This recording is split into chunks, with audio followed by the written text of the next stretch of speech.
প্রত্যেকবার বাড়ি যাওয়ার আগে এমনটাই হয়। তো হ্যালো সোনা বর্ণালী, আজকে একটা মিনি ব্লগ শেয়ার করছি। তো এখন হচ্ছে সন্ধ্যে 7টা বাজে, আমি রেডি হয়েছি। এখন আমি বাইরে যাব, যেহেতু কালকে বাড়ি যাব, তাই একটুখানি ক্যাশ মানে টাকা তুলবো এটিএম থেকে। আর আজকে ভোরই আমাদের ট্রেন, সেই 3:30 যে ট্রেনটা আছে সেই ট্রেনটা এখান থেকে ধরবো, লোকাল ট্রেন। আর টিকিটও কাটা নেই, এবার জানি না কী যে হবে বাড়ি যাওয়ার সময়। তো চলো আমি তোমাদের সঙ্গে চেষ্টা করব শেয়ার করার। তো এখন আমি আগে বাইরে যাই, নাহলে আরও রাত্রি হয়ে যাবে। তো আমি রেডি হয়ে বেরিয়ে পড়লাম, চলো এবার আগে যাই এটিএম থেকে টাকা তুলি। আর রাত্রের জন্য আর কিছু রান্না করব না, দোকান থেকে কিনেই নিয়ে যাবো, 2টো রুটি নিয়ে নিয়েছি। চলো এখন রুমে যাই, গিয়ে একটু ব্যাগটা গুছিয়ে নিই, কারণ কিচ্ছু করিনি।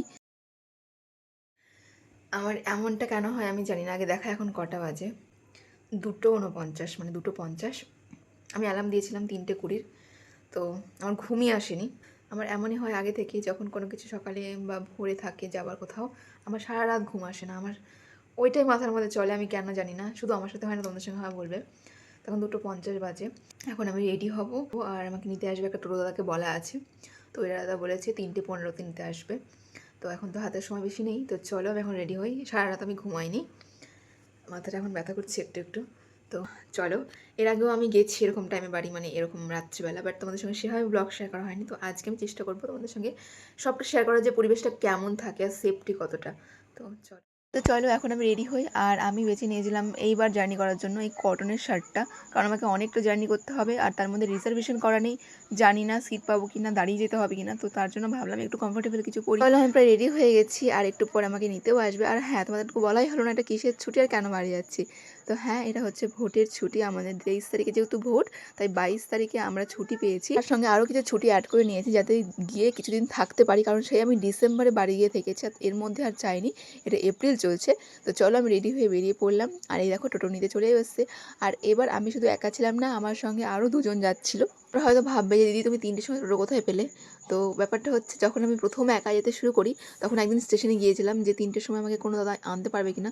তখনই এই দাদাটা নাম্বার আমাকে দিয়েছিল, এবং তখন থেকে যাওয়া আসা করতে করতে এখন প্রায় পরিচয় হয়ে গেছে। 2 বছর ধরে এভাবে আমরা যাচ্ছি। তো যখন রাত্রে ট্রেনে আমরা যাই, তখন এই দাদাটাই আমাদেরকে স্টেশনে রেখে আসে। এখন বাজে 3:20, আমরা পৌঁছে গেছি কালনা স্টেশন। এই দাদাটা রেখে গেল। আমি একটা ব্লগ করছি, মিনি ব্লগ। আর এবার তত ভয় নেই, কারণ সাথে পার্টনার আছে। আর আমি তো এর আগে থেকে একা একাই যাই, আমার সাহসটা একটু বেশি। কোন দিন কী হয়ে যাবে ভয় পায় বাড়ির লোক আমার, আমি ভয় পাই না। তো এখন বাজে 3:20 প্রায়, আমরা চলে এসেছি স্টেশনে। এখানে এসে প্রায় 20 মিনিট দাঁড়ানোর পর তারপরে আমরা টিকিট পেয়েছি, কারণ টিকিট কাউন্টার খোলা ছিল, বাট লোক ছিল না। তো এখন বাজে কটা গো? 3:30 বাজে। আমরা সে টিকিট কেটে নিয়েছি। এবার আমরা যাবো এখান থেকে লোকাল ট্রেনে করে নবদ্বীপ, তারপরে ওখানে থেকে আমরা যাব মালদা, ও যাবে বুনিয়াদপুর। আর ব্যাপার হচ্ছে, আমরা এবার টিকিট কাটিয়ে নিই, আমরা জানি না সিট পাবো কি না, কীভাবে যাবো। তো চলো আমরা তোমাদের সঙ্গে শেয়ার করছি। এখানে টিকিট কেটেছি জেনারেল কামরার, রিজার্ভেশন পাইনি, কারণ ভোটের টাইম বুঝতেই পারছো। তো এই হচ্ছে, তার মানে তোমাদের প্ল্যাটফর্মটা দেখায় কেমন কি লোক আছে। এখন ভোটের টাইম জন্য 2-1 লোক আছে, বাট যখন ঠান্ডার টাইম ছিল তখন যারা কাজ করতে যেত শুধু তারা থাকতো। তো যেটা বললাম, এই যে স্টেশনে ভিড় দেখছো, 2-1 লোক দেখছো, এগুলো কিন্তু শুধুমাত্র ভোটের জন্য, নাহলে এটা অরিজিনাল চিত্র নয় আমাদের স্টেশনের। কারণ যখন আমি একা যেতাম, আর ওই শীতকালের সময় পুরো চিত্রটাই আলাদা, তোমার নিজেরই ভয় করবে যে আমি কেন এলাম বা কি হবে, কিভাবে যাব। এবার দেখলাম একেবারে অন্য।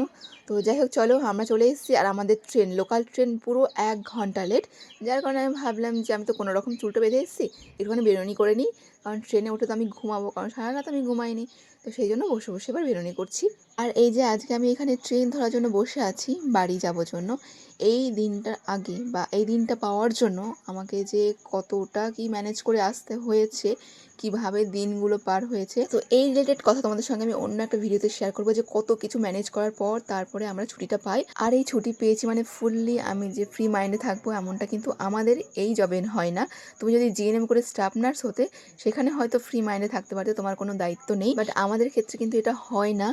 আর কেমন কি সবটা অন্য ভিডিওতে শেয়ার করবো, বাট এটুকুনি বলবো যে এটা একটা এএনএম করার পর জব পেলে অসুবিধা বলতেই পারো, যে ছুটি পেয়ে তুমি ফ্রি মাইন্ডে থাকতে পারবে না, তোমাকে কাজের মধ্যে প্রায় থাকতে হতেই পারে। আমরা সিট পেয়েছি লেডিসে, পুরো ফাঁকা। এই যে তোমাদের দেখাচ্ছি, দাঁড়াও এবার নেবে দেখাবো যে কতটা ভিড়। এখানে আমি বসছি, এখানেও বসছে। আর দেখো এখন কি অবস্থা, জায়গা রাখছে কেমন। তো তোমাদের সঙ্গে কথা বলতে বলতে আমি দেখো লোকাল ট্রেনে করে নবদ্বীপও চলে এসেছি। তারপরে সেখান থেকে আমরা যে এক্সপ্রেস ট্রেনে বাড়ি যাব সেই ট্রেনেও চেপে গেছি। আর আমরা ফাইনালি সিট পেয়েছি দুটো, তাও আবার সিঙ্গেল সিট। আর তারপরে একটুক্ষণের মধ্যেই পুরো কামরাটা দেখো একদম ফুল হয়ে গেল। ট্রেনটা কিন্তু নবদ্বীপ থেকেই ছাড়ে, আর এই নবদ্বীপেই পুরো ট্রেনটা ফুল হয়ে গেছে। তাহলে ভাবো রাস্তায় কেমন অবস্থা হতে পারে ট্রেনের। আমি ভেবেছিলাম তোমাদেরকে বাইরে গিয়ে দেখাবো, বাট আমি আর নামতে পারিনি, এত ভিড়। তো যাই হোক, সিট পেয়ে গেছি, আর কোনো টেনশন করে লাভ নেই। এখন আমি মুখ চোখ বেঁধে নিয়েছি, কারণ আমি এখন ঘুমাবো। আর সত্যি বলতে আমাদের লাগ যে আমরা সিটটা পেয়ে গেছি, বাট যারা পায়নি তারা এত কষ্ট করে এসছে, আমার দেখে সত্যি খারাপ লাগছিল। পুরো বাঙ্কারও ভর্তি। তো এটা তো বলাই চলে যে আগে থেকে রিজার্ভেশন অবশ্যই এই সময়গুলোতে করা উচিত। আমরা যেহেতু করিনি, বাট পেয়ে গেছি, বাট এরপর নেক্সট টাইম আর এই ভুলটা হবে না। তো চলো আজকের ব্লগটা এখানে শেষ করছি। আর শেষে একটা কথাই বলবো, প্রচুর কষ্টে আজকে ভয়েস ওভার দিয়েছি, সবাইকে চুপ করিয়ে ভয়েস ওভার দেওয়াটা সম্ভব নয় বাড়িতে এসে। তো টাটা।